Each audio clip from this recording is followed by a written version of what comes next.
কার্গিল বিজয় দিবস উপলক্ষে দেশপ্রেমের রঙে রঙিন হয়ে উঠল শিল্পাঞ্চল দুর্গাপুর। 26শে জুলাই রবিবার দুর্গাপুরে অনুষ্ঠিত হলো এক বিশাল তিরঙ্গা বাইক শোভাযাত্রা। দুপুরের দিকে সগরভাঙ্গা এলাকা থেকে শুরু হওয়া এই বর্ণাঢ্য বাইক র্যালিতে অংশ নেন 500রও বেশি বাইক আরোহী। হাতে জাতীয় পতাকার মুখে ভারত মাতা কি জয় স্লোগানে মুখরিত হয়ে ওঠে সমগ্র শহর। শহরের গুরুত্বপূর্ণ রাস্তা পরিক্রমা করে র্যালি শেষ হয় দুর্গাপুরের সিটি সেন্টারে। এরপর সৃজনী প্রেক্ষাগৃহে আয়োজিত বিশেষ অনুষ্ঠানে কার্গিল যুদ্ধের বীর শহীদদের প্রতি গভীর শ্রদ্ধা জানানো হয় এবং তাদের পরিবারের হাতে তুলে দেওয়া হয় সম্মাননা স্মারক।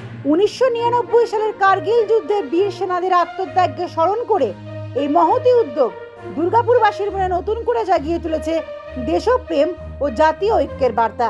দুর্গাপুর থেকে অন্তরা সাধুর প্রতিবেদন, সমাজ পরিবর্তনের মানুষ।